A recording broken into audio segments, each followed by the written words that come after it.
누가복음의 본문을 이제 제가 집중적으로 다룬다라고 여러분들에게 이제 말씀을 드렸는데요. 저희 갑자기 사진을 하나 올렸죠.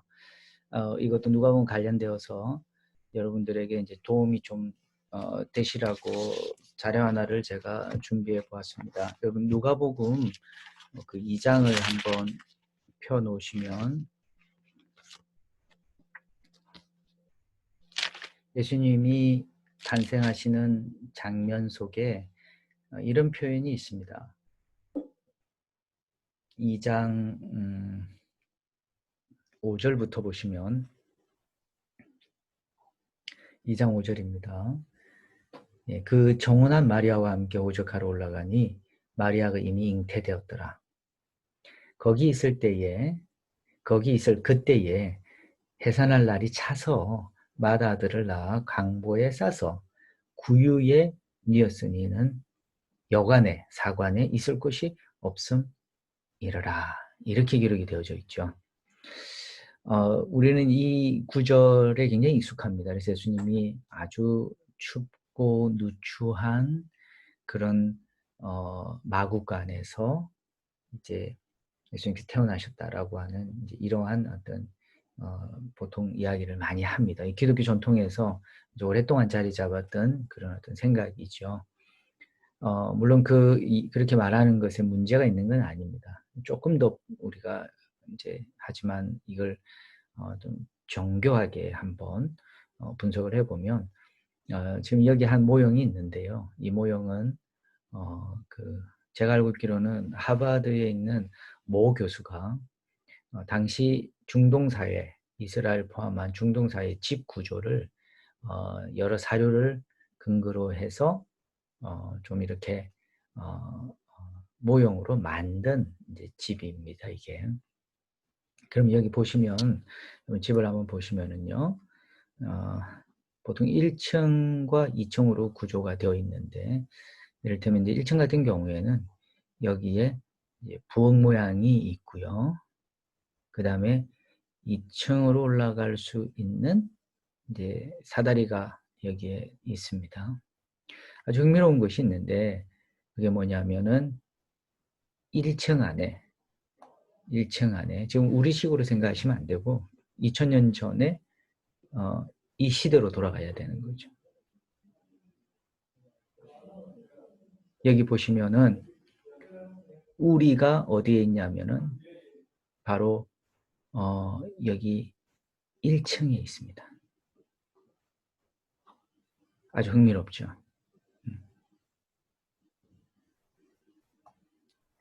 예, 여기 양 모양이 있죠. 그리고 2층을 보니까 그 2층에 뭐가 있냐면은 침실이 있습니다. 예, 사람들이 거할 수 있는 이제 또 침실이 있고요. 그 다음에 이제 또 3층이나 올라갈 수 있는 어떤 공간이 있을지 모르겠습니다만은 여기 뭐 특별한 건 없는 것 같아요. 뭘 물건 올리거나 이제 그 정도의 어떤 기능이 아닐까.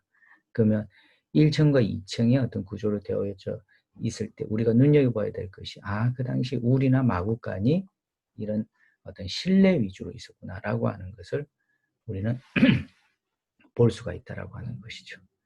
그러면 아마도 예수님 일행은 여기 거할 곳이 마땅치 않아서 왜냐하면 호구 조사를 하다 보니까 인구 조사를 하다 보니까 많은 방문객들이 여기에 이제 있었을 것이고 여기 보면 이제 베들레헴이라는 다윗의 동네로 가게 되는 거죠. 자기 고향으로 가서 보통 인구 조사는 하죠. 인구 조사를 하는 이유는 이제 두 가지입니다. 하나는 징병 문제하고 하나는 세금 내는 문제가 여기 해당하는데 이 두 가지 이제 문제 해결을 위해서 다 호출을 하는 거죠. 다 고향으로 돌아가세요. 그리고 이제 그곳에서 인구조사를 하게 되는데 많은 사람 돌아다 보니까 그 공간에 이제 자리가 없었을 거라는 거죠. 그래서 이제 좀 친인척 집도 갈 수도 있었겠지만은 뭐 또 여관에도 갈 수도 있었고 그래서 아마도 이 마리아 일행은 이와 같은 집에 갔을 것이고 이제 그리고 이런 구조로 예.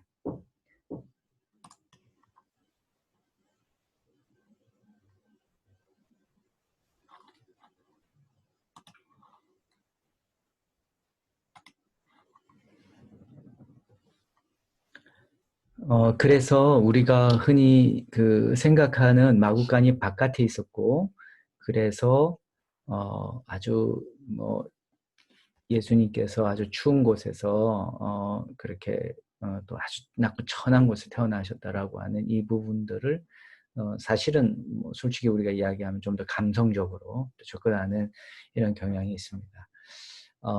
그게 아까 말씀드린 것처럼 일정 부분 틀린 이야기는 아니지만, 특별히 여기서 만약 예수님께서 태어나셨다면 구유의 인이었다라고 하는 이 이야기는 아마도 여기 이제 구유는 없지만 그러나 그 구유에 누인 것이 12절에 보면 이제 표적이 된다. 예. 너희가 가서 강보에 쌓여 구유에 누인 아기를 보라. 이것이 너희에게 표적이라 이렇게 이야기하면서 예수님의 그 어떤 나심부터 시작되어서 굉장히 낮은 모습으로 이제 태어나셨다라고 하는 이제 그 점이 이제 우리가 이제 여기서 설명할 수 있는 부분이라는 것이죠. 우리는 이제 생각할 때에 이 마곡간이 저기 바깥에 추운 곳에 이제 있었을 것이고 이제 현대 사회의 어떤 구조, 농촌 구조 속에서 이제 이해를 하다 보니까 그런 어떤 생각을 하게 되기도 합니다. 하지만 이 부분에 대해서는 여러분 좀 참조하셔서 그 너무 좀 지나친 그런 어떤 해석은 우리가 말씀을 연구하고 익히는 데 있어서 때로는 너무 감성적으로 흐르게 된다. 주님의 낮고 낮은 자리에서 임하심을 우리가 구태여 그렇게 너무 과하게 지나치게 설명할 필요는 없다. 구해나신 것만 하더라도 충분히 예수님은 낮은 곳에 임하셨다라고 하는 것을 설명을 할 수 있기 때문에요. 네, 그런 점에서 이해를 하시면 좋겠습니다. 자, 우리 제가 말씀드린 것처럼 우리 누가복음 5장 말씀을 하나를 좀 보도록 그렇게 하겠습니다. 누가복음 5장 먼저 좀 보시고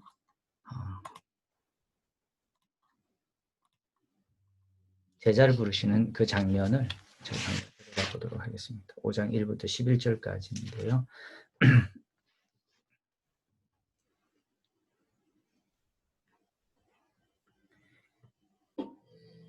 무리가 옹이하여 하나님의 말씀을 들을새 예수는 게네사렛 호숫가에 서서 호숫가에 두 배가 있는 것을 보시니 어부들은 배에 나와서 그물을 씻는지라. 예수께서 한 배에 오르시니 그 배는 시몬의 배라. 무리를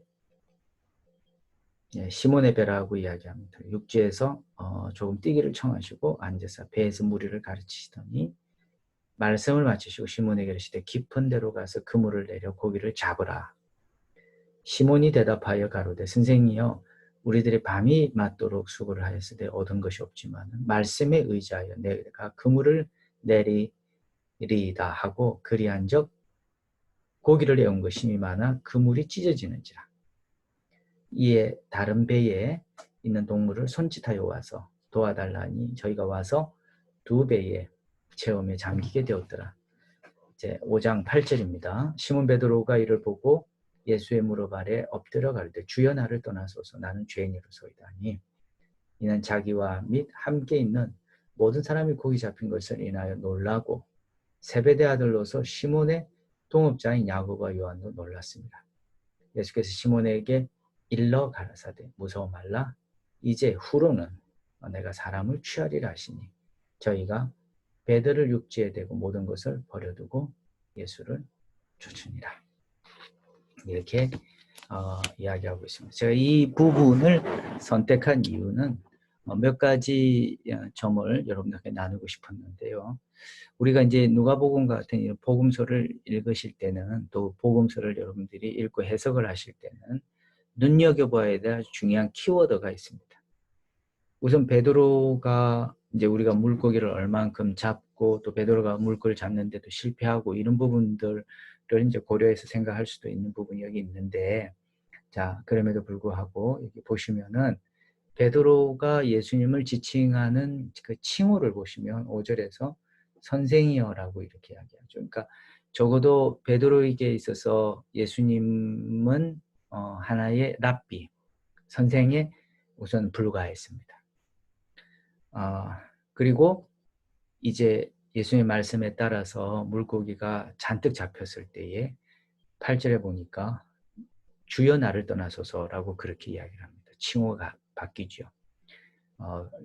이거는 퀴리오스라고 하는 단어죠. 헬라어로 퀴리에라고 부릅니다. 주여 이렇게 부릅니다. 선생이 주여로 바뀌는 이 장면들을 우리가 이제 좀 고려해서 생각할 수 있는 것은 뭐냐면 이 칭호가 왜 바뀔까? 성서를 읽다 보면 칭호 바뀜의 현상은 자주 드러나죠. 칭호가 왜 바뀔까요? 그것은 인식의 변화죠. 저자가 분명히 내가 알고 있기로는 선생에 불과했는데 이제 그가 보여주는 전혀 무경험자, 그러니까 목수인 자가 물고기 잡는 전문가 이상의 능력을 발휘하는 것을 이제 그가 보았을 때 그 사람은 이것은 보통 사람이 아니구나라고 하는 것을 알게 되었을 것입니다. 그 사람에 대한 인식의 변화가 있게 되면 그 사람에 대한 호칭이 달라지는 경우를 보게 되는 거죠. 그 다음에 또 하나 우리가 눈여겨볼 것은 뭐냐면 8절입니다. 베드로는 아마도 제가 이제 추정을 해볼 때 예수님과 함께 이 지역에서 틀림없이 이 갈릴리라고 하는 이 바닷가를 중심으로 해가지고 함께 생활했을 가능성이 거의 큽니다. 처음 베드로에게 갔을 일은 거의 없죠. 더더군다나 우리는 지금 4장 여러분 보시면은 5장을 보시면은 4장으로 쑥 올라가서 보십시오. 38, 39절을 보시면은 이 안에 베드로의 장모가 아주 중한 열병에 걸려서 그가 고침을 받는 이러한 장면을 보게 됩니다. 그럼 베드로의 만남이 이미 이전에 이루어졌다라고 하는 것을 우리는 보게 되는 것이죠. 여러분들이 보시면은 어떤가요? 충분히 제가 설명드린 것처럼 갈릴리를 끼고 이들이 함께 생활했을 가능성이 굉장히 크다라고 하는 것이죠.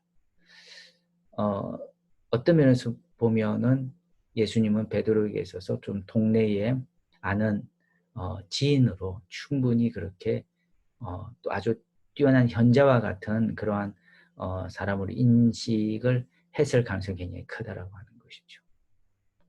그런데 지금 여기서 인식의 변화가 호칭으로 나타난과 동시에 8절에 보니까 이제 고백이 나옵니다. 나를 떠나소서. 나는 죄인이로소이다. 나는 죄인입니다. 나를 떠나십시오.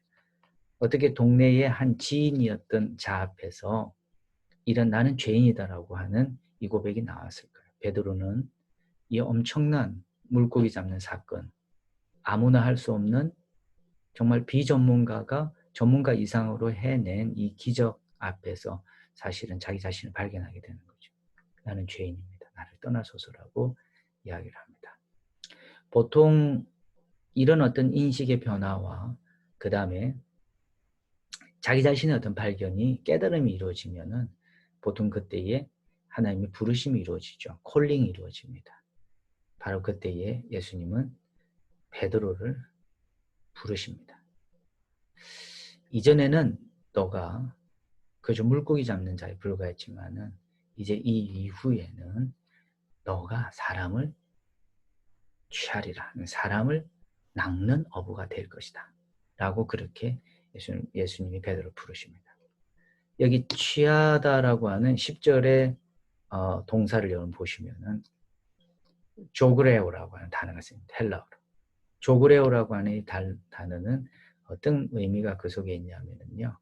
take alive 하다. 살리다라고 하는 의미가 그 속에 있습니다. 사람을 살리는 그러한 부르심을 베드로는 입게 된다라고 하는 것이죠. 자, 언제 어떻게 베드로는 사람을 살리죠? 자, 이것이 어떻게 나타났죠? 자연스럽습니다. 사도행전 2장을 보십시오. 베드로가 아주 길게 설교하는 장면 나오죠. 그 결과가 어떻게 나타나죠?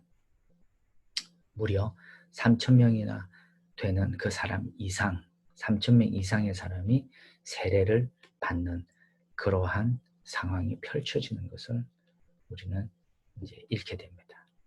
예수님께서 말씀하신 예언이 사도행전에서 그대로 성취되는 것을 보게 되는 거죠.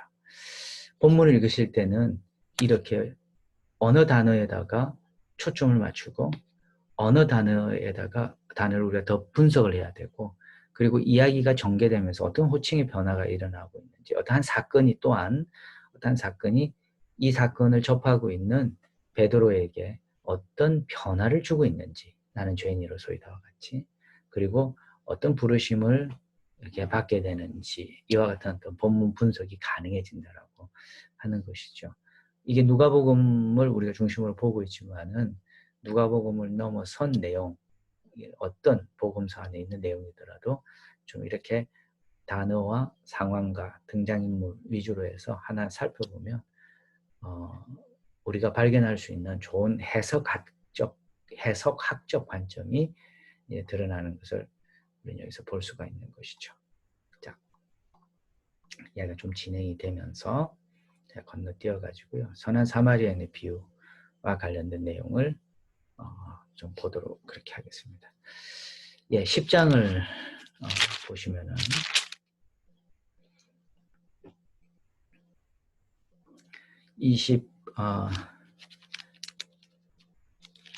25절부터 37절까지 있는 내용입니다. 25절부터 37절까지 내용입니다. 예, 성경 여러분들이 직접 한번 읽어보시면 좋겠고요. 29절부터 이렇게 요약해서 좀 보시면 이야기는 이렇게 진행이 됩니다. 그러면 내 이웃이 누구오니까? 라고 어떤 한 율법사가, 율법 전문가죠. 몰라서 물었겠습니까? 자기를 옳게 보이려고 이런 질문을 하게 되죠.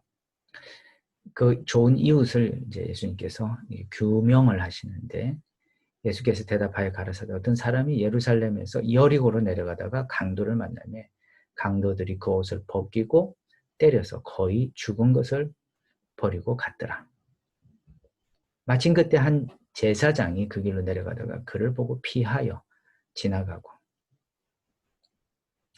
또 이와 같이 한 레위인도 그곳에 이르러 그를 보고 피하여 지나가되, 어떤 사마리아인은 여행하는 중 거기 이르러 그를 보고 불쌍히 여겨 가까이 가서 기름과 포도주를 그 상처에 붓고 싸매고 자기 짐승의 주막으로 데려가서 돌보아주고, 예, 이렇게 이야기합니다. 그리고 건너뛸까요? 37절에서 자비 가로되 내 이웃이 누구냐고